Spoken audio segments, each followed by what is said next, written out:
कथा से हमको 3 चीजें लेना। पहला, जीवन में एक बात याद रखना, जिस आसन पर बैठकर हम पूजन करते हैं वो आसन को कभी अपने पांव से मत हटाओ, ना पांव से खसकाओ ना हटाओ। वैसे तो बीकान गांव की माताएं आसन को पांव से नहीं हटाती होंगी, हम तो हमारे यहाँ की कह रहे हैं। जिस आसन पर बैठकर हम पूजन करें, पाठ करें, मंदिर में अर्चना करें या हम पूजन पाठ में लगे रहें, कई माताओं की आदत रहती है आसन अगर इधर उधर बिछा रहता है, वो पति के साथ में आसन पर जब बैठने वाली रहती है तो हाथ से सीधा करने की जगह पांव से थोड़ा खसका लेती है। पांव से अगर उसने खसकाया रखा तो पति के साथ बैठकर भले वो पूजन करती है, मना नहीं, पर जिस पूजन को वो कर रही होती है उसका पुण्य पति के भी खाते में नहीं जाता और पत्नी के खाते में भी नहीं जाता। इसका स्मरण ये अंधकासुर की कथा से हमको लेना है। दूसरा,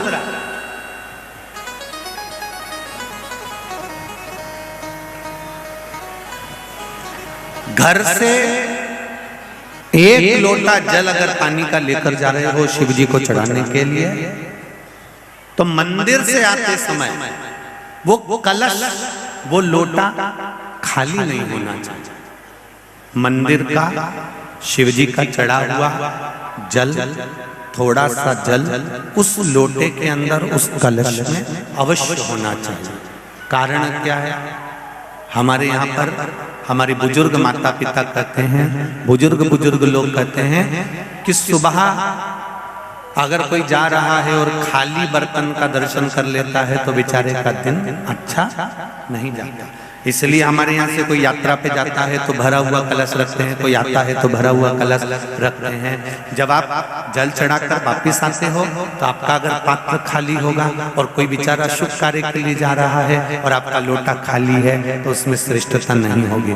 उसमें 2 बूंद एक हथेली में पानी आए, भले उतना भी जल अगर लोटे के अंदर, कलश के अंदर है तो वो जल आप घर के दरवाजे पर छींटते हो, घर में छींटते हो या घर के लोग उसका आचमन करते हैं तो उसका फल जरूर मिलता है। और जो आपका दर्शन कर कर जाता है उसका कार्य सफल जरूर।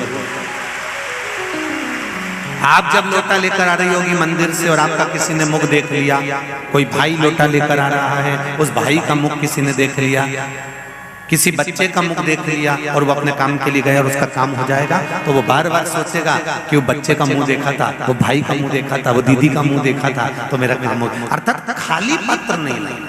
ये दूसरे नंबर।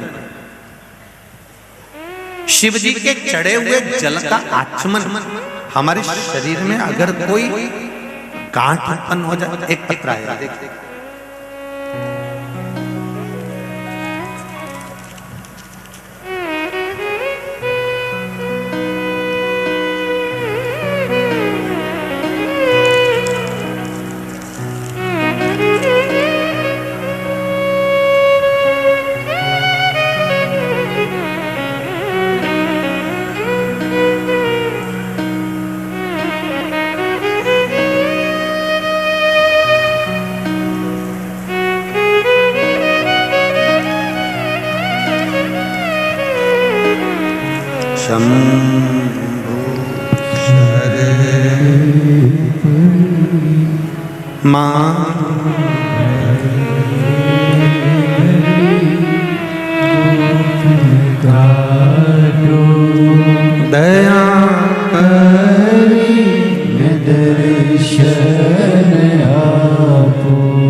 इसमें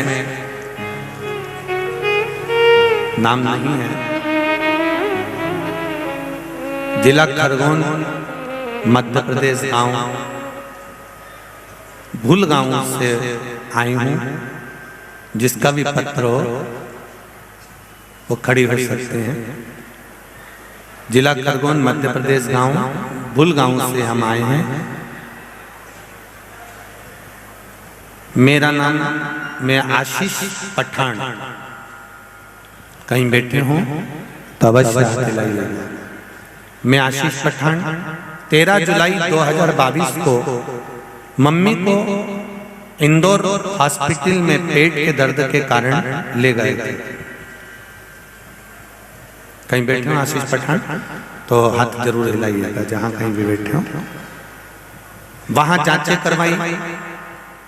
पहले हमने नजदीक के हॉस्पिटल में दिखाया खरगोन के, वहां पर भी उनको कुछ गठाने बताई गई।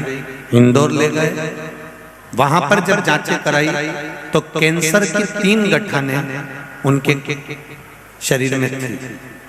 हम सब ने पहले डॉक्टर ने इंजेक्शन लगाकर कुछ मात्रा में कुछ भाग निकाल कर जांच करवाई तो उसमें कैंसर की गांठ थी। 3 गांठ कैंसर की थी। हम सब ने, मम्मी ने भी भोलेनाथ जी को 1 लोटा जल और बिलपत्र चढ़ाना शुरू कर दिया। डॉक्टर का कहना था ऑपरेशन कराना पड़ेगा। हम घर आ गए, सीहोर गए, रुद्राक्ष लेकर आए और वहां से एक शिव जी का कंकर शंकर आप कहते हो तो वहां से कंकर उठा कर लिया। कंकर शंकर पर ही जल चढ़ाकर रुद्राक्ष का जल माता जी को देने लगे। पार्थिव शिवलिंग का निर्माण करने लगे, पूजन करने लगे। बाबा की कृपा से शिवजी पे चढ़ा हुआ जल लेकर आते, बेलपत्र लेकर आते और अपनी माता को खिलाने लगे। 2 महीने बाद हमने वापिस इंदौर गए और हमने कहा हमारी माता जी की जांच करो, हमें ऑपरेशन करवाना है। हम ये विश्वास से गए थे कि सीहोर वाला महाराज कहता है शिवजी पे चढ़ा हुआ जल और बेलपत्र ना जाने कितने रोग को समाप्त कर देता है, तो हमने कहा एक बार जांच और करवा लेते हैं। ठीक 2 महीने के बाद हम जांच के लिए फिर उसी हॉस्पिटल में गए जहां पर कैंसर बताया था और हमने जांच कराई और बाबा की कृपा ऐसी हुई गुरुदेव कि अब डॉक्टर ने कह दिया एक भी गठान शरीर में नहीं है और ना कैंसर। ये शिव है, ये शंकर है, ये औघड़ी।